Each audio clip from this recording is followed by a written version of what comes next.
എല്ലാവർക്കും നമസ്കാരം. നമ്മുടെ ഹാർട്ട്ഫുൾനെസ് മലയാളം ചാനലിൽ യുവാക്കൾക്കായി നമ്മൾ ഒരു പുതിയ സീരീസ് തുടങ്ങാൻ ആഗ്രഹിക്കുന്നു. അതായത് ആധുനിക കാലഘട്ടത്തിൽ യുവതലമുറ നേരിടുന്ന പ്രശ്നങ്ങൾക്ക് ആത്മീയതയിലൂടെ പരിഹാരം. ഇങ്ങനെ ഒരു ടോപ്പിക്കിൽ നമ്മളോട് സംസാരിക്കാൻ ഇന്ന് നമ്മളോടൊപ്പമുള്ളത് NIT കാലിക്കറ്റ് ഡയറക്ടറായ ഡോക്ടർ പ്രൊഫസർ പ്രസാദ് കൃഷ്ണയാണ്. അദ്ദേഹം NIT ഡയറക്ടറാണ്. അതോടൊപ്പം തന്നെ ഹാർട്ട്ഫുൾനെസ്സിൻ്റെ സോണൽ ഇൻചാർജാണ് കോഴിക്കോടിൻ്റെ. അദ്ദേഹത്തെക്കുറിച്ച് ചെറുതായി നമുക്കൊന്ന് പരിചയപ്പെടാം. അതായത് അദ്ദേഹത്തിൻ്റെ പഠനം, അദ്ദേഹം BTech മെക്കാനിക്കൽ എഞ്ചിനീയർ ആയിരുന്നു. BTech ചെയ്തത് മെക്കാനിക്കൽ എഞ്ചിനീയറിങ്ങിലാണ് NIT കർണാടക സൂറത്കലിൽ. അതിനുശേഷം അദ്ദേഹം MTech IIT മദ്രാസിലാണ് ചെയ്തത്. അതിനുശേഷം അദ്ദേഹം PhD അമേരിക്കയിൽ യൂണിവേഴ്സിറ്റി ഓഫ് മിഷിഗനിലാണ് അദ്ദേഹത്തിൻ്റെ PhD പഠനം പൂർത്തിയാക്കിയത്. ആ സമയത്താണ് അദ്ദേഹം ഹാർട്ട്ഫുൾനെസ്സിനെ ആദ്യമായി പരിചയപ്പെടുന്നത്. എന്തായാലും നമുക്ക് അദ്ദേഹത്തെ ഈ സീരീസിലേക്ക്, ഈ ടോപ്പിക്കിലേക്ക് അദ്ദേഹത്തിൻ്റെ വാക്കുകൾ നമുക്ക് ശ്രദ്ധിക്കാം. നന്ദി. എല്ലാവർക്കും നമസ്കാരം. എൻ്റെ ഒരു 42 കൊല്ലത്തെ കരിയറിലെ അനവധി സന്ദർഭങ്ങൾ എനിക്ക് നമ്മുടെ യങ് ഫ്രണ്ട്സായിട്ട് യുവതി യുവാക്കളോട് ഇടപഴകാൻ സാധിച്ചിട്ടുണ്ട്. പ്രത്യേകിച്ചും ഇപ്പോഴത്തെ എൻ്റെ NIT കാലിക്കറ്റിൻ്റെ ഡയറക്ടർ എന്ന നിലയിൽ ഞങ്ങളുടെ ക്യാമ്പസിൽ തന്നെ 8000-ന് മേലെ കുട്ടികളുണ്ട്.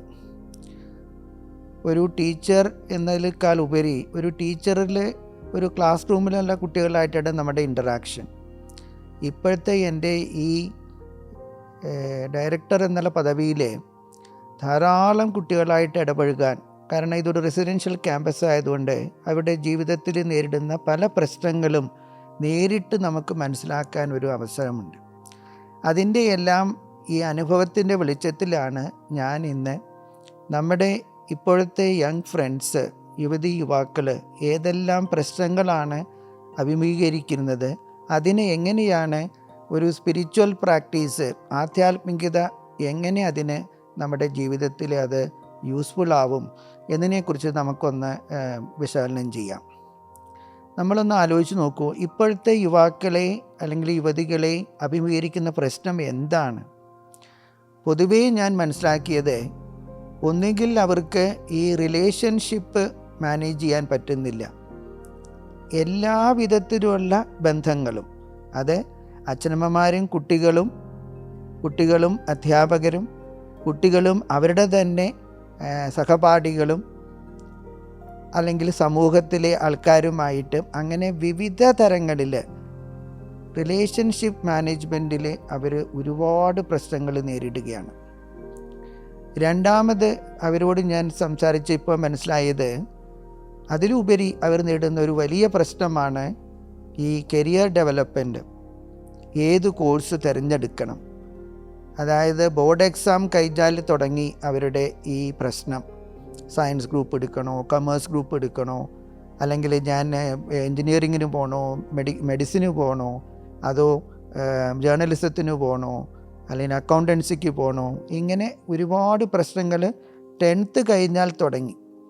ഏത് കോഴ്സ് എടുത്താലാണ് എനിക്ക് കൂടുതൽ നല്ല ജോലി കിട്ടുക? അല്ലെങ്കിൽ നല്ല ജോലി കിട്ടുക എന്ന് പറയുന്നതിൽ മിക്കവരും എന്താണ് ഈ നല്ല ജോലി എന്ന് മനസ്സിലാക്കുന്നത്? നല്ല ശമ്പളം കിട്ടുന്നതാണോ നല്ല ജോലി? അതിനുശേഷം ഏത് ടൈപ്പിലുള്ള ലൈഫാണ് അവർ പ്രതീക്ഷിക്കുന്നത്? ഇങ്ങനെ ഈ രണ്ടാമത്തെ പ്രശ്നമാണ് ഈ കരിയർ ഡെവലപ്മെൻറ്റ്. ചോയ്സസ് അവർക്ക് ലൈഫിൽ ദേ ഹാവ് ടു മേക്ക്. ഓരോ സ്റ്റേജിലും ചോയ്സ് അവർക്ക് വേണം. അപ്പോൾ അതിനെ ആരാണ് അവർക്കൊരു മാർഗദർശി? പലപ്പോഴും നമ്മൾ കുട്ടികളോട് ചോദിച്ചാൽ അറിയാം, എന്തുകൊണ്ട് നിങ്ങൾ സയൻസ് ഗ്രൂപ്പ് എടുത്തു, എന്തുകൊണ്ട് നിങ്ങൾ ബയോളജി എടുത്തു, അല്ലെങ്കിൽ എന്തുകൊണ്ട് മാത്തമാറ്റിക്സ് എടുത്തു? പലപ്പോഴും അവരെ ഇൻഫ്ലുവൻസ് ചെയ്യുന്നത് മിക്ക കുട്ടികളുടെ കേസിലും അവരുടെ പേരൻസ് ആയിരിക്കും. പേരൻസ് ഇല്ലാത്തവർക്ക് അവരുടെ രക്ഷിതാക്കളോ അല്ലെങ്കിൽ അവരുടെ അമ്മാവന്മാരോ അവരാണത് ഇൻഫ്ലുവൻസ് ചെയ്യുക. അതിനുശേഷം അവർ എൻജിനീയറിങ്ങിന് പോകണോ, അല്ലെങ്കിൽ അവർ IITക്കുള്ള എൻട്രൻസ് എഴുതണോ, NITക്കുള്ളത് എഴുതണോ, അല്ലെങ്കിൽ മെഡിസിനുള്ള നീറ്റ് എഴുതണോ, അല്ലെങ്കിൽ അതിന് ശേഷം അവർ മാനേജ്മെൻറ്റ് എക്സാം എഴുതണോ, സെൻട്രൽ യൂണിവേഴ്സിറ്റി ടെസ്റ്റ് എഴുതണോ, ഇതെല്ലാത്തിലും പലപ്പോഴും കുട്ടികളോട് ചോദിച്ചാൽ അവർ ഇൻഫ്ലുവൻസ് ചെയ്യുന്നത് അവരുടെ ഡിസിഷൻ അല്ല. പലപ്പോഴും അത് അവരുടെ അച്ഛനമ്മമാരെ ഒരു പക്ഷേ അടിച്ചേൽപ്പിക്കുക എന്ന് തന്നെ പറയണം. കാരണം ഞങ്ങളുടെ NIT തന്നെ ഞാൻ പല കുട്ടികളോടും ഫസ്റ്റ് ഇയറിൽ ഞാൻ ചോദിക്കാറുണ്ട്, നിങ്ങൾക്കിപ്പം അവിടെ ഈ എൻജിനീയറിങ്ങിൽ അനവധി ഡിസിപ്ലിൻ ഉണ്ട്. Mechanical engineering, electrical engineering, electronics engineering, chemical engineering, material science and engineering, അങ്ങനെ ഒരുപാട് ഡിസിപ്ലിൻസ് ഉണ്ട് എൻജിനീയറിങ്ങിൽ തന്നെ. അതിൽ തന്നെ മിക്ക കുട്ടിയോടും ചോദിച്ചു നോക്കൂ, നിങ്ങൾ എന്തുകൊണ്ട് മെക്കാനിക്കൽ എൻജിനീയറിങ് എടുത്തു? അപ്പോൾ അവർ പറയുക, എനിക്ക് ആവശ്യം കമ്പ്യൂട്ടർ സയൻസ് ആയിരുന്നു, എൻ്റെ റാങ്കിൽ എനിക്ക് ആ ഡിസിപ്ലിൻ കിട്ടൂല, അതുകൊണ്ട് ഞാൻ മെക്കാനിക്കൽ എടുക്കേണ്ടി വന്നു. ചിലവർ അത് മാത്രമല്ല പറയുക, എനിക്ക് ഒരു കൊല്ലം കഴിയുമ്പോഴാണ് അവരത് പറയുക. ഫസ്റ്റ് സെമിസ്റ്റർ കഴിയുമ്പോൾ അവർ പറയും ചിലപ്പം, എനിക്ക് താല്പര്യം എൻജിനീയറിങ്ങേ അല്ല. പിന്നെ എങ്ങനെയാണ് എൻജിനീയറിങ്ങിൽ വന്നത്? ഇത് എൻ്റെ അച്ഛൻ്റെ അല്ലെങ്കിൽ അമ്മയുടെ നിർബന്ധം കാരണമാണ് ഞാൻ ഈ JEE എൻട്രൻസ് എഴുതി വളരെ ബുദ്ധിമുട്ടി ഈ പല കോച്ചിങ് ക്ലാസ്സിലൊക്കെ പോയി ഞാൻ ഈ എൻജിനീയറിങ് എൻട്രൻസ് എഴുതി ഇപ്പം NITയിൽ. ചിലർക്ക് NIT അല്ല വേണ്ടത്, അതിലും വലിയ ഇൻസ്റ്റിറ്റ്യൂട്ടായ IIT ആണ് കിട്ടേണ്ടിയിരുന്നത്. അത് കിട്ടാത്തതുകൊണ്ട് ഞാൻ NITയിൽ എനിക്ക് വേണ്ടത് കമ്പ്യൂട്ടർ സയൻസ് ആണ്, അത് കിട്ടാത്തതുകൊണ്ട് ഞാൻ മെക്കാനിക്കൽ എടുത്തു. ചിലർക്ക് എൻജിനീയറിങ്ങേ വേണ്ട. അപ്പോൾ ഇങ്ങനെയുള്ള ഒരു സിറ്റുവേഷനിൽ യഥാർത്ഥ ഉത്തരവാദി ആരാണ്? ഈ പ്രശ്നങ്ങളിലേക്ക് നമ്മുടെ ഇപ്പോഴത്തെ യുവാക്കളെ വലിച്ചെറിയപ്പെട്ടതിന് കാരണം യഥാർത്ഥത്തിൽ നമ്മൾ അന്വേഷിച്ചാൽ നമ്മളെപ്പോലുള്ള അച്ഛനമ്മമാരാണ്. മാത്രമല്ല സമൂഹത്തിൻ്റെ ചില സ്റ്റിഗ്മ, അതായത് എൻജിനീയറിങ്, മെഡിസിൻ ഇങ്ങനെയുള്ള വിദ്യാഭ്യാസ സമ്പ്രദായമാണ് ഏറ്റവും നല്ലത്. കാരണം അത് പ്രോമിസ് ചെയ്യുന്നുണ്ട്, നല്ല ഒരു ശമ്പളമുള്ള ജോലി പ്രോമിസ് ചെയ്യുന്നു. അപ്പം നമ്മൾ എന്താണ് കുട്ടികൾക്ക് പറഞ്ഞു കൊടുക്കുന്നത്? ധാരാളം സമ്പത്തുണ്ടെങ്കിൽ നമ്മുടെ ജീവിതം അത് സന്തോഷപ്രദമായി തീരും. അപ്പം നമ്മൾ ഈ ഹാപ്പിനെസ്സിനെ എല്ലാ ജീവജാലങ്ങളും, അത് മനുഷ്യൻ്റെ സിവിലൈസേഷൻ തുടങ്ങുമ്പോൾ മുതൽ മാത്രമല്ല സകല ജീവജാലങ്ങൾക്കും, ഒരു ചാണകത്തിലിരിക്കുന്ന പുഴുവിനു പോലും അത് അതിൻ്റേതായ ഹാപ്പിനെസ് തേടുകയാണ്. അപ്പം ഹാപ്പിനെസ് എല്ലാ ജീവജാലങ്ങൾക്കും ഉള്ളതാണ്. പക്ഷേ ഇവിടെ ഒരു തെറ്റ് പറ്റുന്നത്, ഹാപ്പിനെസ്സിനെ നമ്മൾ ഈ പറഞ്ഞ മെറ്റീരിയലിസ്റ്റിക് പെർസ്യൂട്ടായിട്ട് നമ്മൾ ലിങ്ക് ചെയ്യുകയാണ്. നല്ല ശമ്പളം കിട്ടിയ ആൾ, ഇപ്പം നമുക്ക് തന്നെ ആലോചിച്ച് നോക്കൂ, ധാരാളം സമ്പത്തുള്ള ഒരാൾ ജീവിതത്തിൽ അയാൾ സന്തോഷവാനാണോ? നമ്മൾ തന്നെ ആലോചിക്കുക. വളരെ സ്വത്തുള്ള ആൾക്കാർ, അതിപ്പോൾ ബിൽ ഗേറ്റ്സോ വാറൻ ബഫറ്റോ അല്ലെങ്കിൽ നമ്മുടെ അംബാനി, അങ്ങനെയുള്ള വലിയ വലിയ ലോകത്തിലെ തന്നെ അതിസമ്പന്നരായ ആൾക്കാരെ നമ്മളൊന്ന് അവരുടെ ജീവിതം ഒന്ന് ആലോചിച്ച് നോക്കൂ. അവർ യഥാർത്ഥത്തിൽ അവരെ ജീവിതത്തിൽ അവർക്ക് ഹാപ്പിനെസ് ഉണ്ടോ? അല്ലെങ്കിൽ സമ്പത്തല്ല, ഇനി സൗന്ദര്യമാണെങ്കിൽ നമ്മൾ നോക്കൂ, ജീവിതത്തിൽ വളരെയധികം സൗന്ദര്യമുള്ളവർ, വളരെ വെരി ഹാൻസം, നമ്മുടെ celebrities, whether it is Hrithik റോഷനാണോ അല്ലെങ്കിൽ ജാക്കി ഷ്രോഫോ, ഇന്നത്തെ നിങ്ങളെപ്പോലുള്ള യങ് ഫ്രണ്ട്സിനറിയാം ആരാണ് നിങ്ങളുടെ ആരാധ്യർ. അല്ല, ക്രിക്കറ്റ് പ്ലേയേഴ്സ് ആവാം, അല്ലെങ്കിൽ ഈ പറഞ്ഞ മാതിരി സിനിമാ താരങ്ങളാവാം. അവരുടെ ശാരീരിക സൗന്ദര്യമാണോ അവരെ മുതൽക്കൂട്ട്? അതിലാണോ അവർക്ക് ഹാപ്പിനെസ്? അതുമല്ലെങ്കിൽ അവരുടെ ആ പ്രശസ്തി, അതായത് വളരെ ഫേമസ് ഉള്ള ആളാണ്, അതിലാണോ അവരുടെ ഹാപ്പിനെസ്? ഇതെല്ലാം ഇവരുടെ ജീവചരിത്രം നമ്മൾ പരിശോധിച്ച് കഴിഞ്ഞാൽ നമുക്ക് തന്നെ ഒരു തീരുമാനം എടുക്കാൻ പറ്റും. ഈ സമ്പത്തിലും അല്ലെങ്കിൽ സൗന്ദര്യത്തിലും അല്ലെങ്കിൽ ഈ അധികാരത്തിലും പ്രശസ്തിയിലും ഒന്നുമല്ല യഥാർത്ഥ ഹാപ്പിനെസ്. ആദ്യം നമ്മുടെ ഈ യങ് ഫ്രണ്ട്സ് മനസ്സിലാക്കേണ്ടത് അതാണ്. ഞാൻ തന്നെ അമേരിക്കയിൽ നിങ്ങളെ പോലെ PhDക്ക് പഠിക്കുമ്പോൾ, അത് 97 ഞാൻ അമേരിക്കയിൽ ഈ നേരത്തെ ഇന്ദു പറഞ്ഞ യൂണിവേഴ്സിറ്റി ഓഫ് മിഷിഗണിൽ ഞാൻ PhDക്ക് ജോയിൻ ചെയ്തു. PhDക്ക് ജോയിൻ ചെയ്യുമ്പോഴോ ഞാൻ വളരെ അതായത് എൻ്റെ ബാച്ചിലർ പ്രോഗ്രാം കഴിഞ്ഞ 18 വർഷം കഴിഞ്ഞിട്ടാണ് ഞാൻ ഈ PhDക്ക് പഠിക്കുന്നത്. അതുകൊണ്ട് തന്നെ എനിക്ക് വയസ്സ് വളരെ കൂടുതലാണ് ആ സമയത്ത്. മാത്രമല്ല ഞാൻ കല്യാണം കഴിച്ച് എൻ്റെ 2 കുട്ടികളും ഭാര്യയുമായിട്ടാണ് അമേരിക്കയിൽ ഞാൻ PhD പഠിക്കാൻ വന്നത്. അപ്പോൾ അവരുടെ വിദ്യാഭ്യാസം, നമുക്കൊരു വിദേശ രാജ്യത്തിൽ അവിടുത്തെ കൾച്ചറായിട്ട് ഇടപഴകുക, പിന്നെ എനിക്ക് ഈ പ്രോജക്റ്റിൽ ഞാൻ വർക്ക് ചെയ്താലേ എനിക്ക് ഈ സ്കോളർഷിപ്പ് കിട്ടുള്ളൂ. സ്കോളർഷിപ്പ് ഉണ്ടെങ്കിൽ മാത്രമേ നമ്മുടെ കുടുംബം പുലർത്താനും എനിക്ക് അമേരിക്കയിൽ ജീവിക്കാൻ സാധ്യമാവുകയുള്ളൂ. അപ്പോൾ ആ സ്കോളർഷിപ്പ് അല്ലെങ്കിൽ ആ ഫെലോഷിപ്പ് കൊണ്ടാണ് നമ്മൾ ജീവിക്കുന്നത്. സ്കോളർഷിപ്പ് കിട്ടണമെങ്കിൽ എൻ്റെ പ്രൊഫസറുടെ പ്രോജക്റ്റിൽ ഞാൻ നല്ലവണ്ണം പണിയെടുക്കണം. അതിൻ്റെ ക്വാർട്ടർലി റിപ്പോർട്ട്, അത് സമയാസമയങ്ങളിൽ അതിൽ നമ്മൾ വർക്ക് ചെയ്യണം. അതുകൂടാതെ എനിക്ക് ഈ PhDയുടെ ഭാഗമായിട്ട് കോഴ്സ് വർക്ക് ചെയ്യണം. അത് ഒരു 8 കോഴ്സസ് ചെയ്യണം. അപ്പം കോഴ്സ് വർക്കിൽ നമ്മൾ ശ്രദ്ധിക്കണം. ഈ കോഴ്സ് വർക്ക് എന്ന് പറഞ്ഞാൽ നമ്മുടെ ഇന്ത്യയിലെ പോലെയുള്ള അമേരിക്കയിൽ വളരെ കഠിനമാണ്. എല്ലാ ദിവസവും അസൈൻമെൻറ്റ്സ് ഉണ്ടാവും. നമ്മുടെ കൂടെ ഇരിക്കുന്ന കുട്ടികളെന്ന് പറഞ്ഞാൽ നമുക്ക് സംസാരിക്കാൻ പറ്റില്ല. അവരുടെ ഭാഷ തന്നെ വേറെയാണ്. ഒരു ജർമ്മൻകാരനോ റഷ്യൻകാരനോ ചൈനക്കാരനോ കൊറിയക്കാരനോ ജപ്പാൻകാരനോ ഒക്കെ ആയിരിക്കുന്നത്. നമുക്ക് അസൈൻമെൻറ്റൊക്കെ നമ്മുടെ ഇന്ത്യയിലെ പോലെ സുഹൃത്തുക്കളോട് ചേർന്നിട്ട് നമുക്ക് ഡിസ്കസ് ചെയ്ത് ഈ അസൈൻമെൻ്റ് ഒന്നും എഴുതാൻ സാധ്യമല്ല. നമ്മൾ പലപ്പോഴും ഇൻഡിപെൻഡൻ്റ് ആയിട്ട് നമ്മൾ തന്നെ കമ്പ്യൂട്ടർ സെൻറ്ററിലൊക്കെ പോയി പലതും സെർച്ച് ചെയ്ത് നമ്മൾ സ്വയം ചെയ്യേണ്ട വളരെ റിഗറസ് ആയിട്ടുള്ള ഒരു പാഠ്യപദ്ധതിയാണ് അമേരിക്കയിൽ ഞാൻ കണ്ടത്. അപ്പോൾ അതിൻ്റെ പ്രഷർ നമുക്ക് ഈ കോഴ്സ് വർക്കിൽ ഒരു മിനിമം B ഗ്രേഡ് ഇല്ലെങ്കിൽ നമ്മളെ ഒരു സെമിസ്റ്റർ കഴിഞ്ഞാൽ പുറത്താക്കും ഈ PhD പ്രോഗ്രാമിൽ നിന്ന്. അപ്പോൾ അതിൻ്റെ പ്രഷർ, നമ്മുടെ കുടുംബത്തിൽ എൻ്റെ മകൻ്റെയും മകളുടെയും വിദ്യാഭ്യാസം, അതിൻ്റെ പുറകെ കിടക്കണം. അതൊരു വേറൊരു സിസ്റ്റമാണല്ലോ, നമ്മുടെ ഇന്ത്യയിലെ പോലത്തെയല്ല. അപ്പം അതുപോലെ തന്നെ അപ്പോൾ കുടുംബം നമ്മൾ പുലർത്തണം. എൻ്റെ തന്നെ കോഴ്സ് വർക്കിൽ നല്ല ഗ്രേഡ് കിട്ടണം. അതുകൂടാതെ ഈ പ്രോജക്റ്റിൽ, അതായത് എൻ്റെ പ്രൊഫസർക്കുള്ള ഒരു ഫണ്ടിങ്, ആ ഫണ്ട്സിൽ നിന്നാണ് എൻ്റെ സ്കോളർഷിപ്പ് മീറ്റ് ചെയ്യുന്നത്. അപ്പോൾ ആ പ്രോജക്റ്റിലും ഞാൻ വളരെ ശ്രദ്ധാപൂർവം അതിലും വർക്ക് ചെയ്യണം. അങ്ങനെ പല തലത്തിലും നമുക്ക് ഒത്തിരി പ്രഷർ അനുഭവപ്പെടുകയാണ്. അപ്പോൾ വളരെ സ്ട്രെസ്ഫുള്ളാണ് നമ്മുടെ. ആ സമയത്താണ് ഞാൻ യൂണിവേഴ്സിറ്റി ഓഫ് മിഷിഗൻ്റെ ക്യാമ്പസിൽ ഒരു ഫ്ലയർ കണ്ടത്, are you interested in meditation. അപ്പോൾ അങ്ങനെയാണ് എൻ്റെ ഒരു ഇന്ത്യക്കാരനായി PhD ചെയ്യുന്ന ശിവരാമകൃഷ്ണൻ എന്നെ ഇങ്ങനെ ഡെട്രോയിറ്റിലെ ഒരു ഹാർട്ട്ഫുൾനെസ് സെൻറ്ററിൽ കൊണ്ടുപോവുകയും അങ്ങനെ ഞാനും അതേ ദിവസം എൻ്റെ വൈഫും ഞങ്ങൾ ഒരുമിച്ച് പോയി നമ്മുടെ ഈ ഹാർട്ട്ഫുൾനെസ് എന്നുള്ള ഈ മെഡിറ്റേഷൻ സിസ്റ്റത്തിൽ പ്രാരംഭ സിറ്റിംഗ് എടുത്ത് 3 ദിവസം ഞങ്ങൾ പോയി. ഈ ജ്യോതി ആൻഡ് ജെയിംസാണ് എനിക്ക് സിറ്റിംഗ് തന്നത്, പ്രാരംഭ സിറ്റിംഗ്. അങ്ങനെ ഞാൻ ഈ ജ്യോതി എന്നുള്ള സിസ്റ്ററാണ് രഞ്ജിനിക്ക് സിറ്റിംഗ് കൊടുത്തത്, എൻ്റെ വൈഫിന്.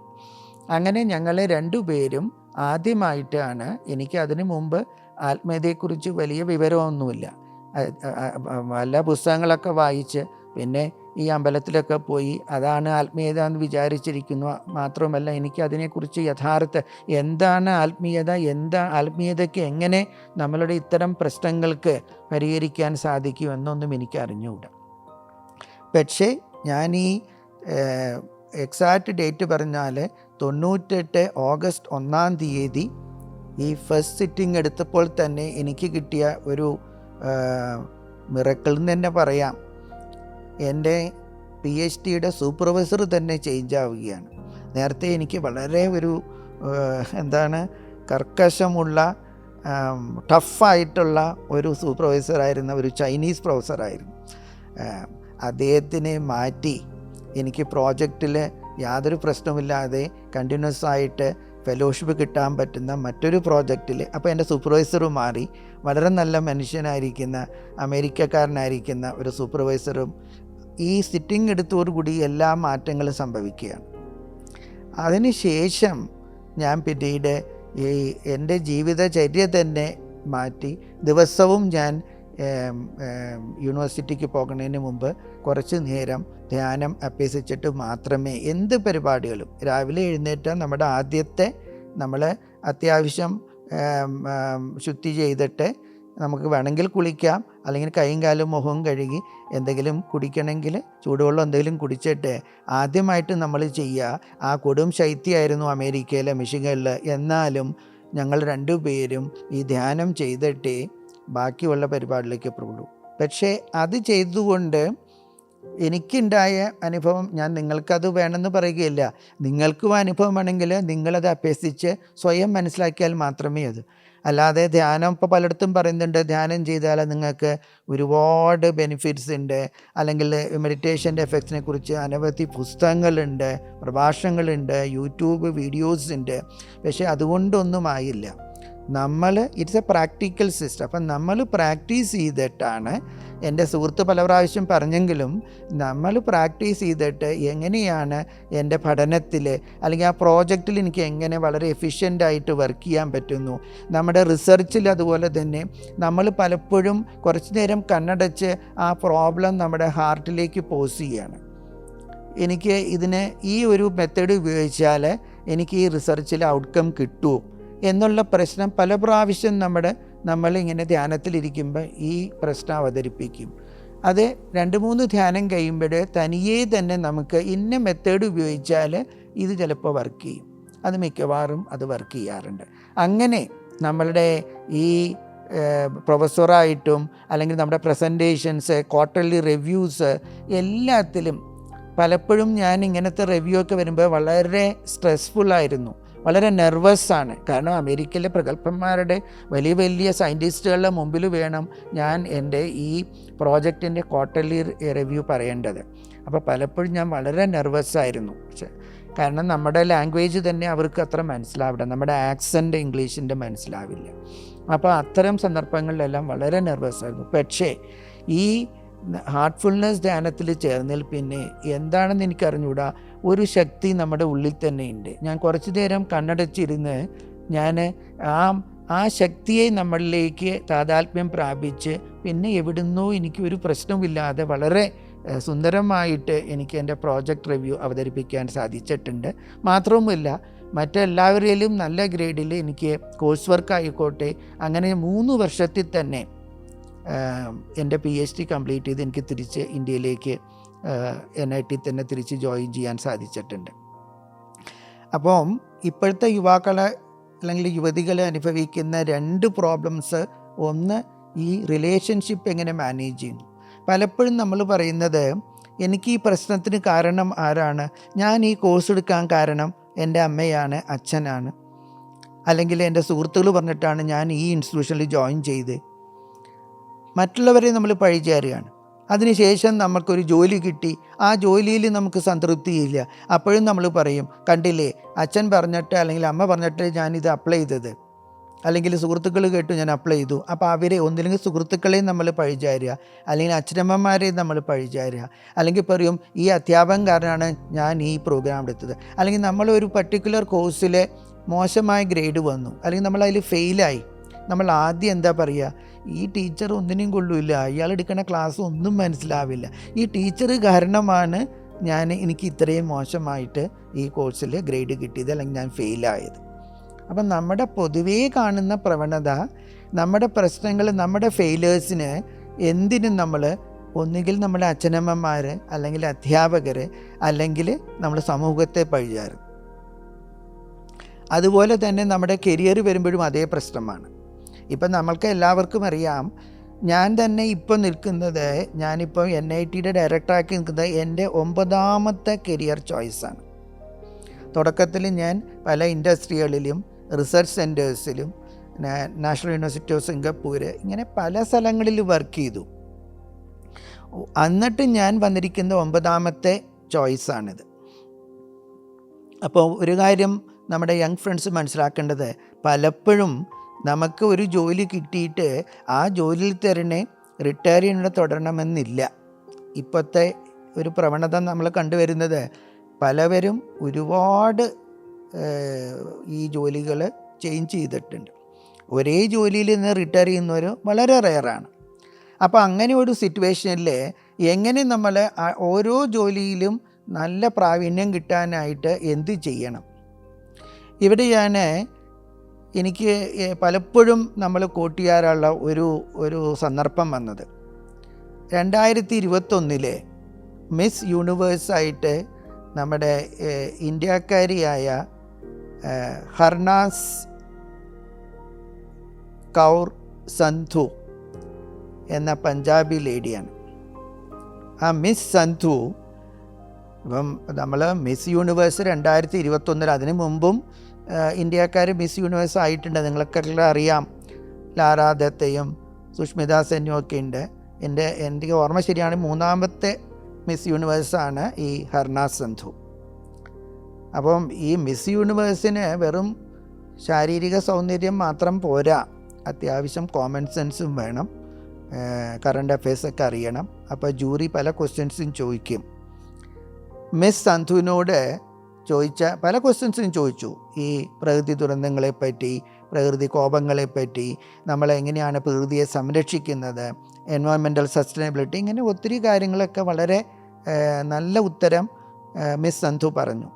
അവസാനത്തെ ഈ സ്റ്റീവ് ഹാർവേ എന്നുള്ള ഹോസ്റ്റ് ചോദിച്ച ഇതൊക്കെ ഈ പട്ടം കെട്ടുന്നതിന് മുമ്പുള്ള ഒരു ചോദ്യം വളരെ പ്രസക്തമാണ് ഇവിടെ. അവസാനം സ്റ്റീവ് ഹാർവേ ചോദിച്ചത്, മിസ് സന്ധു, ഇപ്പോഴത്തെ യങ് ഫീമെയിൽ, ഇപ്പം നിങ്ങളെപ്പോലെയുള്ള ചെറുപ്പക്കാർ പെൺകുട്ടികളെ അഭിമുഖീകരിക്കുന്ന പ്രശ്നം, പല പ്രശ്നങ്ങളും അവർക്ക് പല പ്രഷേഴ്സ് ഉണ്ട്. ദേ ആർ സബ്ജക്റ്റഡ് ടു ഈ ബുള്ളിയിങ് അല്ലെങ്കിൽ ബോഡി ഷെയ്മിങ്, ഇങ്ങനെ ഒരുപാട് പ്രശ്നങ്ങൾ ഇപ്പോഴത്തെ യങ് ഗേൾസിനെ അഫക്റ്റ് ചെയ്യുന്നു. അവരുടെ കലാലയങ്ങളിലായിക്കോട്ടെ, ജോലിയിലായിക്കോട്ടെ, വർക്ക് പ്ലേസിലുമൊക്കെ അവർ ഒത്തിരി, സമൂഹത്ത്, ഫാമിലിയിലുമൊക്കെ. അപ്പോൾ ഇങ്ങനെ ഒരുപാട് പ്രഷേഴ്സ് അനുഭവിക്കുന്ന ഇപ്പോഴത്തെ പെൺകുട്ടികൾക്ക് എന്താണ് നിങ്ങളുടെ advice?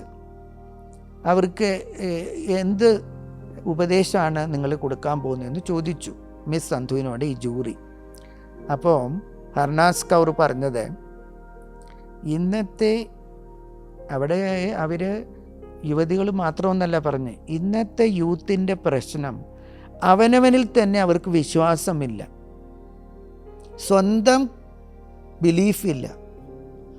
They don't believe in themselves, they don't have confidence in themselves.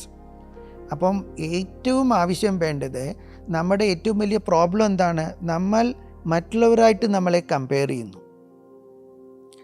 അപ്പം വി ഹാവ് ടു ബി അവേഴ്സെൽസ്. അപ്പോൾ ആ കുട്ടി പറഞ്ഞ വളരെ ഇമ്പോർട്ടൻ്റ് ഒരു ഉപദേശമാണ്, believe in your self, don't compare your self with others. മാത്രവുമല്ല, നിങ്ങൾ യുണീക്കാണ്. ഈ സൃഷ്ടിയിൽ എവ്രി വൺ ഈസ് യുണീക്ക്. അപ്പം ആ ബ്യൂട്ടി ഓഫ് ദ ക്രിയേഷൻ നമ്മൾ എൻജോയ് ചെയ്യുക. നമ്മളോട് നമുക്ക് തന്നെ ആ സെൽഫ് ലവ്, സെൽഫ് കമ്പാഷൻ ഉണ്ടാവണം. അതുണ്ടെങ്കിൽ മാത്രമേ നമ്മൾ ലൈഫിൽ സക്സസ് ആവുള്ളൂ. മാത്രമല്ല, ഈ ഹർനാസ് കൗർ പറഞ്ഞു, അവരുടെ ജീവിതത്തിലും അവർ ചണ്ഡീഗറിൽ പഠിക്കുമ്പോഴൊക്കെ ഒരുപാട് അനുഭവിച്ചതാണ് അവർ ഈ bullying. She was very shy. ഈ ബുള്ളിങ്ങും അതുപോലെ തന്നെ ബോഡി ഷെയ്മിങ്ങും ഒക്കെ ആയിട്ട് ഒരുപാട് പ്രശ്നങ്ങൾ. അതിനുശേഷം അതിൽ നിന്നെല്ലാം ഉയർത്തെഴുന്നേൽട്ട് നോക്കൂ, മിസ് യൂണിവേഴ്സായിട്ട് അവർ 2021 അവർക്ക് ആ പട്ടം കിട്ടി.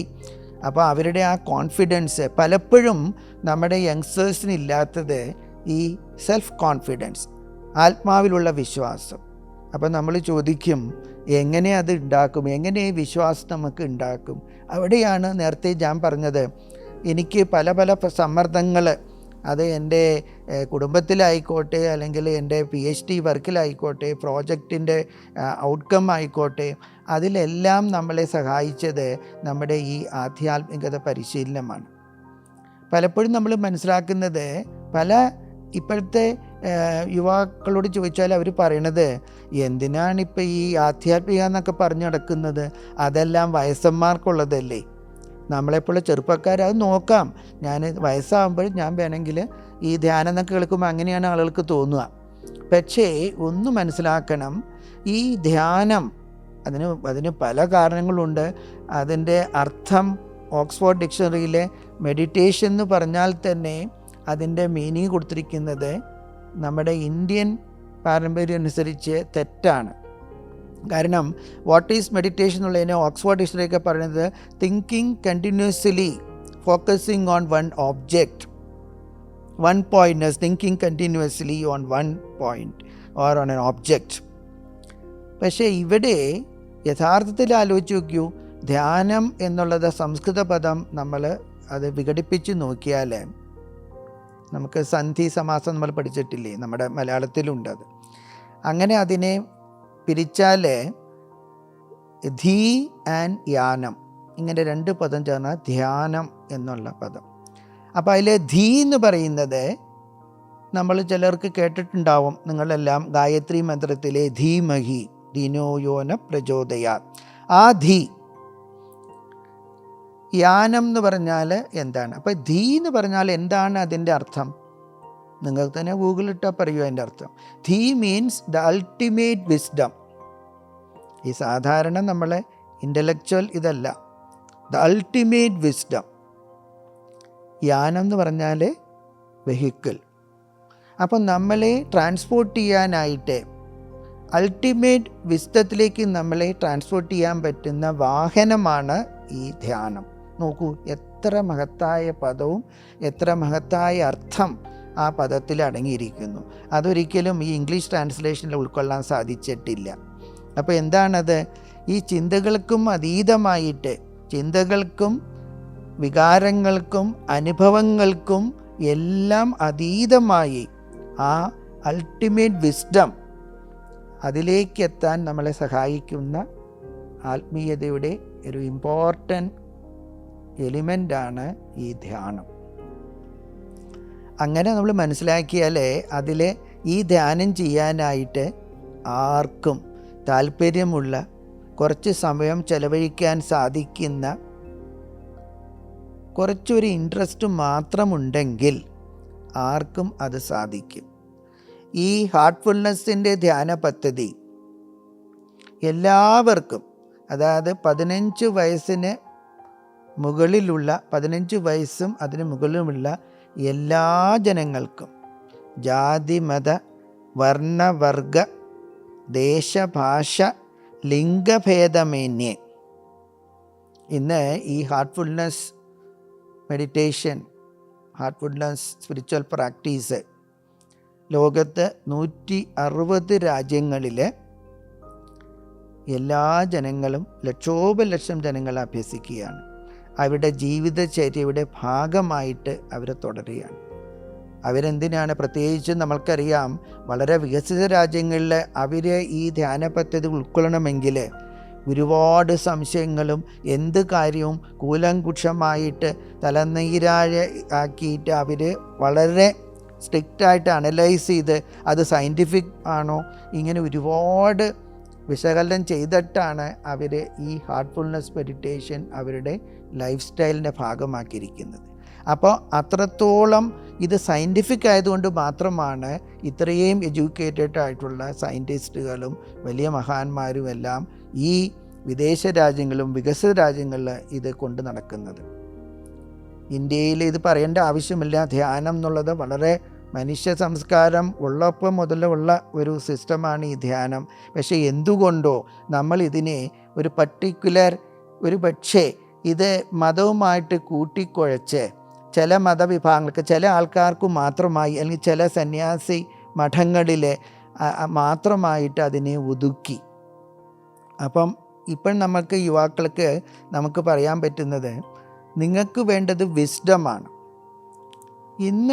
ഇന്നത്തെ യുവാക്കളുടെ ഗുണം എന്ന് വെച്ചാൽ എല്ലാ യങ്സ്റ്റേഴ്സിനെ ആലോചിച്ച് നോക്കൂ. ഇപ്പം ഞാനൊരു സീനിയർ സിറ്റിസനാണ്. ഞാൻ തന്നെ എൻ്റെ അധ്യാപക സുഹൃത്തുക്കളോട് പറയും, നമ്മുടെ പഠന രീതി, പഠിപ്പിക്കുന്ന രീതി, നമ്മുടെ ടീച്ചിങ് ലേണിംഗ് എല്ലാം ഇപ്പോൾ മാറ്റണം. ഇപ്പോഴത്തെ ജെൻ സി എന്നല്ലേ പറയുക, ജനറേഷൻ സി. ഇപ്പം ഞങ്ങളെയൊക്കെ എത്രയോ ജനറേഷൻ ഗ്യാപ്പ് ഉണ്ട്. പക്ഷേ ഞങ്ങളെല്ലാം പഠിക്കുന്ന അതേ രീതിയിൽ ഇപ്പോഴത്തെ കുട്ടികളെ പഠിപ്പിച്ചാൽ അത് അവർക്ക് രസകരമായിരിക്കും, മാത്രമല്ല അതിൻ്റെ എഫക്റ്റീവ്നെസ് ഉണ്ടാവില്ല.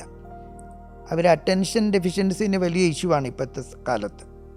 എന്തുകൊണ്ടാണത്? കാരണം നമ്മളെല്ലാം പഠിക്കുന്ന സമയത്ത്, ഇപ്പോൾ എൻ്റെ എല്ലാം കുട്ടിക്കാലത്ത് നമ്മൾ 60s സ്കൂളിലൊക്കെ പോകുമ്പോഴേ നമുക്ക് ഇന്നത്തെ മാതിരി ഈ ട്രാൻസ്പോർട്ട് നെറ്റ്വർക്കില്ല. നമ്മുടെ റോഡുകൾ വികസിച്ചു, നമുക്ക് ഡിജിറ്റലി വളരെ അഡ്വാൻസ്ഡാണ്. ഏത് കാര്യവും നമുക്ക് ഒരു മൊബൈൽ ഫോൺ വിചാരിച്ച് ഈവൻ പൈസ എടുക്കണം തുടങ്ങി നമുക്ക് ഏത് സ്ഥലത്ത് പോകണം, നമ്മുടെ നാവിഗേഷൻ എവിടെ എത്തുന്നതിനും ഗൂഗിൾ മാപ്പ്, അങ്ങനെ എന്ത് കാര്യത്തിനും നമുക്ക് നമ്മുടെ ഫിംഗർ ടിപ്സിലാണ് എല്ലാ സൗകര്യങ്ങളും. അത് നമ്മുടെ ഇന്ത്യയിൽ എല്ലായിടത്തും ആ സൗകര്യം വന്നു. ഞങ്ങളുടെയൊക്കെ കുട്ടിക്കാലത്ത് നമ്മൾ കിലോമീറ്ററുകൾ നടന്ന് വേണം സ്കൂളിലെത്താൻ. പക്ഷെ അതിൻ്റെ ഒരു ഗുണം എന്താണ്? ഈ കിലോമീറ്ററിൽ നടക്കുമ്പോൾ നമ്മൾ പോണ വഴിയിൽ നമ്മൾ ചിലപ്പോൾ ആൾക്കാർ സ്ട്രീറ്റിൽ കാണുന്ന മാവിൻ്റെ മുകളിൽ കല്ലെറിയും, മാങ്ങ പറിക്കും. പോണ വഴിക്ക് നമ്മൾ പശുക്കളെ കാണും, എരുമയെ കാണും, ഇല്ലേ? പല അന്ന് ഈ ബുള്ളറ്റ് കാർഡ്സ്, ഇങ്ങനെ പല കടകൾ കാണുന്നു, പല പക്ഷികളുടെ കുയിൽനാദം കാണുന്നു, പല മരങ്ങൾ, ചെടികൾ, ഇതെല്ലാം കണ്ട് നമ്മൾ ക്ലാസ് റൂമിലെത്തുന്നത്. ഇന്നിപ്പോൾ അങ്ങനെയല്ല. എല്ലാവർക്കും എത്ര പണത്തിന് ബുദ്ധിമുട്ടാളും സ്വന്തം മക്കളുടെ വിദ്യാഭ്യാസത്തിനു വേണ്ടി ഓട്ടോറിക്ഷയോ അല്ലെങ്കിൽ സ്കൂൾ ബസ്സോ വാനോ അവരുടെ വീടിൻ്റെ മുമ്പിൽ അല്ലെങ്കിൽ കുറച്ച് നടന്നാൽ, ഏതാനും മീറ്റർ നടന്നാൽ അവർക്ക് ആ ബസ് സ്റ്റോപ്പിലേക്ക് അല്ലെങ്കിൽ ഈ വാഹനത്തിന് പിക്കപ്പ് പോയിന്റിലേക്ക് എത്താൻ പറ്റും. അപ്പം നമ്മുടെ ഇപ്പോഴത്തെ ആ ഒരു സൗകര്യങ്ങൾ ഒരുപാട് കൂടി. അതുകൊണ്ട് എന്താണ് ഗുണം കിട്ടിയത്? അതിൽ ഗുണമുണ്ട്, ദോഷമുണ്ട്. നമ്മൾ പ്രകൃതിയെ നിരീക്ഷിക്കാൻ, പ്രകൃതിയെ ഒബ്സർവ് ചെയ്യാനായിട്ടുള്ള നമ്മുടെ കഴിവ് കോംപ്രമൈസ് ചെയ്യാണ്. രണ്ടാമത്, മിക്ക ആൾക്കാർക്കും സ്കൂളിൽ ഒരു പക്ഷേ മൊബൈൽ ഫോൺ അലൗഡ് അല്ല. പക്ഷേ ഇപ്പം നമ്മുടെ കുട്ടികൾക്ക് വളരെ ചെറുപ്പകാലത്ത് മുതൽ, പ്രൈമറി സ്കൂൾ മുതൽ പല മാതാപിതാക്കളും അവർക്ക് ഈ സ്മാർട്ട് ഫോൺ അവരുടെ കയ്യിലുണ്ടാവും. അപ്പോൾ അവിടെ എന്താണ്, ഈ സ്മാർട്ട് ഫോണിൽ കൂടെ അവർ പലതും കാണുന്നു. അവർ ഓഫ്കോഴ്സ് കാർട്ടൂൺ നെറ്റ്വർക്കുകളോ പല മൂവീസോ കമ്പ്യൂട്ടർ ഗെയിംസ് ഇതെല്ലാം അവർ കളിക്കുന്നുണ്ട്. അപ്പോൾ അവിടെ ഒരു പ്രശ്നം എന്താണെന്ന് വെച്ചാൽ, നിങ്ങളുടെ തന്നെ മൊബൈൽ ഫോൺ നിങ്ങൾ നോക്കൂ. അറ്റ് എ ടൈം നമ്മുടെ മൊബൈൽ ഫോണിൽ അനവധി ആപ്ലിക്കേഷൻസ് ഓപ്പൺ ആണെങ്കിൽ ഈ മൊബൈൽ ഫോൺ എന്താണ് പ്രോബ്ലം വരിക? മൊബൈൽ ഫോണിൻ്റെ ബാറ്ററി പെട്ടെന്ന് ഡ്രെയിൻ ആവും. ഒരുപാട് application at a time open ആണ്. ഇതേ പ്രോബ്ലമാണ് ഇപ്പോഴത്തെ യങ്സ്റ്റേഴ്സിനെ ഫേസ് ചെയ്യുന്നത്. ഒരുപാട് കാര്യങ്ങൾ അവർക്ക് ചെയ്യാനുണ്ട്. അത് ചിലത് നമുക്ക് കണ്ടിട്ടില്ലേ, ഈ സ്കൂട്ടർ ഓടിക്കുന്നവരെ കണ്ടിട്ടില്ലേ? അവരുടെ ഇങ്ങനെയാണ്, ഇത് തന്നെ തല ഇങ്ങനെ കുനിഞ്ഞ് മൊബൈൽ ഫോണിൽ സംസാരിക്കുക, സ്കൂട്ടർ ഓടിക്കുന്നു. അതിൽ പലതും കോർഡിനേഷൻ വേണം, മൾട്ടിപ്പിൾ കാര്യങ്ങൾ അവർ ചെയ്യാണ്. നമ്മളൊന്ന് മനസ്സിലാക്കേണ്ടത്, ഈ മൾട്ടി ടാസ്കിങ് കേപ്പബിലിറ്റി എല്ലാവർക്കും ഉണ്ടാവേണ്ടതാണ്. എല്ലാവർക്കും ഓട്ടോമാറ്റിക് ഉണ്ട്. കാരണം നമ്മൾ ശ്രദ്ധിച്ചിട്ടില്ല, നമ്മുടെ അമ്മമാരെ അല്ലെങ്കിൽ എത്ര ഗസ്റ്റ് വന്നാലും അസമയത്ത് വന്നാലും നമ്മുടെ ഗ്രാൻഡ്മായും നമ്മുടെ അമ്മയും എങ്ങനെയാണ് കിച്ചൺ മാനേജ് ചെയ്യുന്നത്? അവർ എന്തെല്ലാം കാര്യങ്ങൾ ചെയ്യുന്നു. They are the best example of multi tasking, അല്ലേ? നമ്മുടെ തന്നെ ഒരു കുടുംബത്തിലിരിക്കുന്ന ആ ഗ്രാൻഡ്മയായിരിക്കും ഏറ്റവും കൂടുതൽ മൾട്ടി ടാസ്കിങ് ചെയ്യുന്നത്. അവർ കഥ പറയുന്നു, അവർ അമ്പലത്തിൽ പോകുന്നു, അവരുടെ കാര്യങ്ങൾ ചെയ്യുന്നു, കുട്ടികളുടെ അവരുടെ എല്ലാ കാര്യങ്ങളും ചെയ്യുന്നു, കുടുംബം വളർത്തുന്നു, അവിടുത്തെ ബജറ്റിങ്, സാധനം മേടിക്കുന്നത്, പിന്നെ ഓരോ ഫെസ്റ്റിവൽ സെലിബ്രേറ്റ് ചെയ്യുന്നത്, ഓരോരുത്തരെ കോൺടാക്റ്റ് ചെയ്യുന്നത്, എല്ലാം അങ്ങനെ മൾട്ടി ടാസ്കിങ് അവർ ചെയ്യാണ്. അപ്പം ഈ മൾട്ടി ടാസ്കിങ് കേബിലിറ്റി ചെയ്യുന്നതിൻ്റെ ഒരു ഇമ്പോർട്ടൻസ്, ഏത് ടാസ്കിങ് ചെയ്യുമ്പോൾ നമ്മുടെ put your heart and soul എന്ന് പറയില്ല ഇംഗ്ലീഷിൽ, എന്ത് കാര്യവും ചെയ്യുമ്പോൾ അതിൽ ഫുള്ളി കോൺസെൻട്രേറ്റ് ചെയ്യണം. ഇന്നത്തെ നമ്മുടെ യങ്സ്റ്റേഴ്സിനുള്ള ഒരു ചെറിയ പ്രശ്നം നമ്മുടെ ക്ലാസ് റൂമിലും കാണുന്നത്, അവർക്ക് കോൺസെൻട്രേറ്റ് ചെയ്യാൻ പറ്റുന്നില്ല. ഒരു കാര്യത്തിൽ അവർക്ക് കുറച്ച് നേരെ ഫോക്കസ് ചെയ്യാൻ പറ്റുന്നുള്ളൂ, പെട്ടെന്ന് ഡിസ്ട്രാക്ഷൻ വരുന്നു. അതിന് ഒരു കാരണം നമ്മുടെ ഈ സ്ക്രീൻ അഡിക്ഷനാണ്. അല്ലെങ്കിൽ നമ്മുടെ ഈ ഗാഡ്ജറ്റ്, ഈ മൊബൈൽ ഫോണിൽ ഒന്ന് തുറന്നു കഴിഞ്ഞാൽ നമ്മളൊരു പക്ഷേ നമ്മുടെ അസൈൻമെൻറ്റ് ചെയ്യാനുള്ള എന്തെങ്കിലും ഒരു കീവേഡായിരിക്കും നമ്മൾ ഇടുന്നത്. പക്ഷേ ഈ മൾട്ടിപ്പിൾ ആപ്ലിക്കേഷൻസ് ഓപ്പൺ ചെയ്ത് കിടക്കുന്നത് കൊണ്ട് പലപ്പോഴും നമ്മുടെ ഈ സെർച്ച് വേറെ വല്ല സെർച്ച് എഞ്ചിനിൽ പോവും, അവിടുന്ന് ഗൂഗിളിൽ പോയി, അവിടുന്ന് വേറെ യൂട്യൂബ് പോയി, വേറെ വീഡിയോ ആയി, അങ്ങനെ നമ്മളെ ഡിസ്ട്രാക്ട് ചെയ്ത് നമ്മുടെ ആ മെയിൻ ഫോക്കസിൽ നിന്ന് നമ്മളെ മാറ്റുകയാണ് ചെയ്യുന്നത്. അപ്പോൾ ഇന്നിപ്പം നമ്മൾ അനുഭവിക്കുന്ന ഏറ്റവും വലിയ ഒരു പ്രോബ്ലം എന്ന് വെച്ചാൽ, ഒരു കാര്യത്തിലും കുട്ടികൾ എപ്പോഴും പറയും നമ്മളോടൊന്ന്, സാർ എനിക്ക് ഒരു കാര്യത്തിലൊന്ന് ഫോക്കസ് ചെയ്യാൻ പറ്റുന്നില്ല, ഒരുപാട് ഡിസ്ട്രാക്ഷൻ വരുന്നു. അത് ക്ലാസ്സിൽ കുട്ടികൾ ഇരിക്കുന്നുണ്ട് അറ്റൻഡൻസിന് വേണ്ടി, പക്ഷെ അവരുടെ മനസ്സ് വേറെ എവിടെയാണ്. ഇത് തന്നെയാണ് നമ്മുടെ ഹാർട്ട്ഫുൾനെസ്സിൻ്റെ ഗ്ലോബൽ ഗൈഡായിരിക്കുന്ന കമലേഷ് ജി പട്ടേൽ പറഞ്ഞിട്ടുള്ളത്. പലപ്പോഴും അദ്ദേഹം പറയുന്ന ഒരു എക്സാമ്പിളാണ്, നമ്മുടെ ശരീരത്തിൽ തന്നെ അദ്ദേഹം പറയുന്ന ഒരു എക്സാമ്പിള്, ഇപ്പോൾ കേരളത്തിൽ അത് അത്ര വിൻ്റർ ഇല്ല, വളരെയധികം വിൻ്ററുള്ള ഒരു സമയത്തിൽ നോർത്ത് ഇന്ത്യയിലൊക്കെ ഡൽഹിയിലുള്ള വിൻ്റർ ഉള്ളപ്പോൾ നമ്മുടെ സ്കിൻ വളരെ ഡ്രൈ ആയിരിക്കും. അപ്പം നമുക്ക് നമ്മുടെ ഈ നഖം കൊണ്ട് ചെറിയൊരു വര നമ്മുടെ ഈ സ്കിന്നിൽ വരച്ചു. അതായത് ഇപ്പോഴത്തെ ഹാർട്ട്ഫുൾനെസ് ഗൈഡിൻ്റെ കമലേഷ് ജി പട്ടേലിൻ്റെ അദ്ദേഹത്തിൻ്റെ ഗുരുവായിരിക്കുന്ന ബാബുജി മഹാരാജ് അദ്ദേഹത്തോട് പറഞ്ഞതാണ്. ഷാജഹാൻപൂരിൽ അവരുടെ ആ മീറ്റിങ്ങിൽ ബാബുജി മഹാരാജ് നമ്മുടെ ഈ കമലേഷ് ജി പട്ടേലിനോട് പറഞ്ഞതാണ്. ബാബുജി മഹാരാജ് അദ്ദേഹത്തിൻ്റെ, അത് ഷാജഹാൻപൂരിൽ അന്ന് വളരെ വിൻ്റർ ടൈമായിരുന്നു. അപ്പോൾ ബാബുജി ഇങ്ങനെ അദ്ദേഹത്തിൻ്റെ കൈയെടുത്തിട്ട് ഇങ്ങനെ നഖം കൊണ്ടൊരു വര വരച്ചു. അതിനുശേഷം അതിന് കുറേ ബ്രാഞ്ചസ് വേറെ ഒരു ആ മെയിൻ ലൈനിൽ നിന്ന് ബ്രാഞ്ച് ചെയ്തുകൊണ്ട് മറ്റൊരു വര വരച്ചു. ഇപ്പോൾ ഈ മെയിൻ വരയ്ക്കുള്ള ആ ഒരു ശക്തി നമ്മൾ അതിനെ ബൈഫർക്കേറ്റ് ചെയ്തു. വേറൊരു വര വരച്ചപ്പോൾ അതിൻ്റെ ശക്തി ആ ബ്രാഞ്ചിൽ കൂടെ പോകുമ്പോൾ അതിൻ്റെ ശക്തി വീണ്ടും കുറഞ്ഞു. ആ ബ്രാഞ്ചിനെ വീണ്ടും ബ്രാഞ്ചസ് ആക്കിയാലോ അതിൻ്റെ ശക്തി വീണ്ടും കുറയും. അപ്പം ഇതാണ് നമ്മുടെയും പ്രോബ്ലം. നമ്മുടെ മെയിൻ ഫോക്കസിൽ നിന്ന് നമ്മൾ ഡിസ്ട്രാക്ട് ചെയ്ത് പല കാര്യങ്ങളിലേക്ക് പോയി. അപ്പോൾ നമുക്ക് ഒന്നിലും ശ്രദ്ധ ചെയ്യാൻ പറ്റുന്നില്ല. നമ്മുടെ ആ എഫിഷ്യൻസി കുറയുകയാണ്. ആ മെയിൻ നമ്മുടെ സ്ട്രെസ്സ്, നമ്മുടെ എനർജി അതിങ്ങനെ ഡ്രെയിൻ ചെയ്ത് പോവുകയാണ്. ഇവിടെ ഡ്രെയിൻ ചെയ്യുന്നത് എന്താണ്? മൊബൈൽ ഫോണിൽ ഈ ബാറ്ററി തന്നെ ഡ്രെയിൻ ചെയ്ത് പോകും. അപ്പോൾ അതാണ് ഇപ്പം നമ്മളെ അനുഭവിക്കുന്ന ഒരു പ്രധാനപ്പെട്ട കാര്യം. ഞാൻ ഈ മൊബൈൽ ഫോൺ ഉപയോഗിക്കേണ്ടെന്നോ അല്ലെങ്കിൽ സ്ക്രീനിൽ സമയം കളയണ്ടെന്ന് പറയുകയല്ല. പക്ഷേ ഇതെല്ലാം ഒരു ക്വാളിറ്റി ടൈം നമ്മൾ സ്പെൻഡ് ചെയ്യണം. നമ്മുടെ പ്രയോറിറ്റി എന്താണെന്ന് വിചാരിച്ച് നമ്മൾ ഫോക്കസ്ഡ് ആയിട്ട് ഓരോ കാര്യം, ഇപ്പം നിങ്ങൾ കമ്പ്യൂട്ടർ ഗെയിം കളിക്കുകയാണെങ്കിൽ നമ്മൾ ഫുള്ളി ഓൺ കമ്പ്യൂട്ടർ ഗെയിമായിരിക്കണം കളിക്കേണ്ടത്. അപ്പോൾ അങ്ങനെ ഏത് കാര്യം ചെയ്യുമ്പോഴും ആ ശുഷ്കാന്തിയോടുകൂടി പൂർണ്ണമായിട്ട് അതിൽ നമ്മൾ എന്താണ് പറയുക, ഇൻവോൾവ് ആയിട്ട് സെൻറ്റേർഡ് ആയിട്ട് നമുക്ക് സാധിക്കണം. അവിടെയാണ് ഞാൻ മനസ്സിലാക്കിയത്, എൻ്റെ ഈ പഠനത്തിലും റിസർച്ചിലും എല്ലാം, ഈ ധ്യാനം ഡെയിലി നമ്മൾ പ്രാക്ടീസ് ചെയ്താൽ, ഈ ഹാർട്ട്ഫുൾനെസ് സിസ്റ്റം പ്രാക്ടീസ് ചെയ്താൽ തീർച്ചയായിട്ടും വായിക്കുമ്പോൾ നമുക്ക് അതിലാണ് ശ്രദ്ധ, അല്ലെങ്കിൽ കുക്ക് ചെയ്യുമ്പം നമ്മൾ ഫുള്ളി ഇൻവോൾവ് ആണ്, അല്ലെങ്കിൽ നമ്മളൊരു ലേഖനം എഴുതുമ്പോൾ നമ്മൾ അതിലാണ് ഫുള്ളി. മറ്റുള്ള ഡിസ്ട്രാക്ഷൻസ് നമ്മളെ അത് ഇൻഫ്ലുവൻസ് ചെയ്യുന്നില്ല.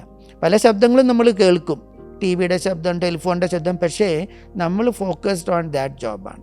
അപ്പോൾ അതൊരു ഞാനും ആ 98 മുതൽ ഞാൻ മനസ്സിലാക്കിയ ഏറ്റവും വലിയ കാര്യം. ഇന്നിപ്പം എൻ്റെ ഈ പ്രൊഫഷണൽ ലൈഫിലായാലും ഈ ഡയറക്ടർ എന്നുള്ള പോസ്റ്റിലായാലും ഒരുപാട് പ്രശ്നങ്ങളുണ്ട്. പല കാര്യങ്ങളും ഞാൻ ഇത് സോൾവ് ചെയ്യണം എവറി ഡേ. അത് ബ്യൂറോക്രാറ്റ്സ് ആയിട്ടും മിനിസ്ട്രി ഓഫീഷ്യൽസ് ആയിട്ടും ക്യാമ്പസിലായിട്ടും പബ്ലിക്കായിട്ടും പഞ്ചായത്തായിട്ടും ഒരുപാട് പ്രോബ്ലംസ് ഉണ്ട്. പക്ഷേ നമുക്കിതെല്ലാം സാധിക്കും, നമുക്കൊരു ക്ലാരിറ്റി വരികയാണ് എല്ലാത്തിലും. നേരത്തെ ഇപ്പോൾ ഹർനാസ് കൗർ പറഞ്ഞ മാതിരി നമുക്ക് ഒരു കോൺഫിഡൻസ് ഇല്ല, നമുക്ക് കറേജിയസ് അല്ല എന്ത് കാര്യം ചെയ്യാനും. ഞാൻ പറഞ്ഞു, എനിക്ക് ഒരു ക്ലാസ് റൂമിൽ എനിക്ക് പഠിപ്പിക്കാൻ പറ്റും, കാരണം നമ്മളത് കൂടുതലും ഈ ടെക്നിക്കൽ നോളജ് ഉള്ളതുകൊണ്ട് നമുക്ക് ക്ലാസ് റൂമിൽ. പക്ഷേ ഒരു പൊതുവേദിയിൽ സംസാരിക്കുമ്പോൾ എനിക്ക് പലപ്പോഴും നെർവസ്സായിരുന്നു. പക്ഷേ ഞാൻ ആദ്യം മനസ്സിലാക്കിയത് ഹാർട്ട്ഫുൾനെസ് മെഡിറ്റേഷൻ തുടങ്ങി ആദ്യമായിട്ട് എനിക്ക് മനസ്സിലാക്കിയ ഒരു കാര്യം, എന്തും നേരിടാനുള്ള ആ കറേജ്, നമ്മളിൽ തന്നെയുള്ള വിശ്വാസം, ആ കൺവിക്ഷൻ, കോൺഫിഡൻസ്, കറേജ്, ക്ലാരിറ്റി, ഇതാണ് ഞാൻ മനസ്സിലാക്കിയ ആദ്യത്തെ ഇതിൻ്റെ സിഗ്നേച്ചർ. ഒളി തിങ്, കുറച്ച് സമയം ഡെയിലി നമ്മൾ ഇതിന് വേണ്ടി ചെയ്യും. ഈ നിശബ്ദതയിൽ ഇന്നിപ്പോൾ നമുക്ക് പറ്റുന്നത് എല്ലായിടത്തും നോയ്സാണ്. The machines are making noise, നമ്മുടെ മൊബൈൽ ഫോണിന് നോയ്സാണ്, എല്ലായിടത്തും നോയ്സാണ്. അതിൽ നിന്നും ഈ നിശബ്ദതയുടെ സൗന്ദര്യം, അതിൻ്റെ ശക്തി, അതിൻ്റെ പവർ നമ്മൾ മനസ്സിലാക്കിയത് ഈ ധ്യാനപത്തി തുടങ്ങിയ പിന്നെയാണ്. അപ്പോൾ എനിക്ക് നമ്മുടെ യങ് ഫ്രണ്ട്സിനോട് പറയാനുള്ളത്, ജീവിതത്തിൽ ഒരുപാട് പ്രശ്നങ്ങൾ ഉണ്ട്, ഇനിയും കൂടുതൽ പ്രശ്നങ്ങൾ വരും. നിങ്ങൾ ഓരോ സ്റ്റേജ്, ഇപ്പോൾ ബോർഡ് എക്സാം കഴിഞ്ഞ് നിങ്ങൾ 11th 12th ഏത് കോഴ്സ് എടുക്കണം, ഏത് സ്ട്രീം എടുക്കണം, അതിനുശേഷം നിങ്ങൾ ഏത് ബാച്ചിലർ പ്രോഗ്രാം എടുക്കണം, ബാച്ചിലർ കഴിഞ്ഞാൽ പിന്നെ ഏത് മാസ്റ്റേഴ്സ് പോകണം, പിന്നെ PhDക്ക് പോകണോ, ജോലിക്ക് പോകണോ, സ്റ്റാർട്ടപ്പ് തുടങ്ങണോ, അല്ലെങ്കിൽ അച്ഛൻ്റെ ബിസിനസ്സിൽ അല്ലെങ്കിൽ പങ്കാളിയാവണോ, ഇങ്ങനെ ഒരുപാട് പല സ്റ്റേജസിലും അത് മനുഷ്യ ജീവിതത്തിൻ്റെ ഭാഗമാണ്. ഓരോ ലെവലിലും നമുക്ക് അനവധി ഡിസിഷൻസ് എടുക്കേണ്ടതാണ്. അതിനുശേഷം ജീവിത പങ്കാളിയെ എങ്ങനെ തിരഞ്ഞെടുക്കണം, അതിനുശേഷം മറ്റുള്ളത് എവിടെ വീട് വയ്ക്കണം, എവിടെ സെറ്റിൽ ചെയ്യണം, ഇങ്ങനെ ഒരുപാട്, ഇത് മനുഷ്യ ജീവിതത്തിൻ്റെ ഭാഗമാണ്. ഇതിന് നമ്മൾ ഒളിച്ചോടുകയല്ല, ഇതിനെ നമ്മൾ ധൈര്യപൂർവം, ക്ലാരിറ്റിയോട്, കൺവിക്ഷനോടുകൂടി തരണം ചെയ്യാൻ സാധിക്കുക. അതാണ് ആധ്യാത്മികതയുടെ ഏറ്റവും വലിയ സ്ട്രെങ്ത്. ഞാൻ എൻ്റെ ഈ 42 വർഷമുള്ള, ഞാൻ ഈ 1983 മുതൽ ഞാൻ ജോലിയിലാണ്, എൻജിനീയറിങ്. ഞാൻ മനസ്സിലാക്കിയത് അതാണ്. അതുകൊണ്ട് നമുക്ക് ഈ യുവാക്കൾക്ക് വേണ്ടിയുള്ള ഈ ഒരു എപ്പിസോഡ് ഒരു കാര്യം പറഞ്ഞുകൊണ്ട് ഞാൻ നിർത്തുകയാണ്. നമുക്കത് വീണ്ടും തുടരാം. അതിൽ എനിക്ക് പറയാനുള്ളത്, എങ്ങനെയാണ് നിങ്ങൾ ഏത് കാര്യം ചെയ്യുമ്പോഴും, ഇപ്പോൾ പാട്ട് പാടുകയും ഡാൻസ് കളിക്കുകയാണെങ്കിലും പഠിക്കുകയാണെങ്കിലും കമ്പ്യൂട്ടർ ഗെയിം കളിക്കുകയാണെങ്കിലും അറ്റ് എ ടൈം എങ്ങനെയാണ് ഫോക്കസ്ഡ് ആവുക, അതാണ് ആദ്യം നിങ്ങൾക്ക് വേണ്ടത്.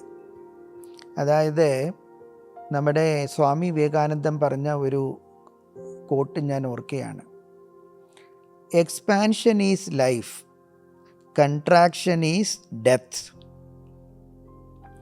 നമ്മളെ ആ എക്സ്പാൻഡ് ചെയ്യുക, അതായത് ആത്മീയതയുടെ സന്ദേശം തന്നെ അതാണ്.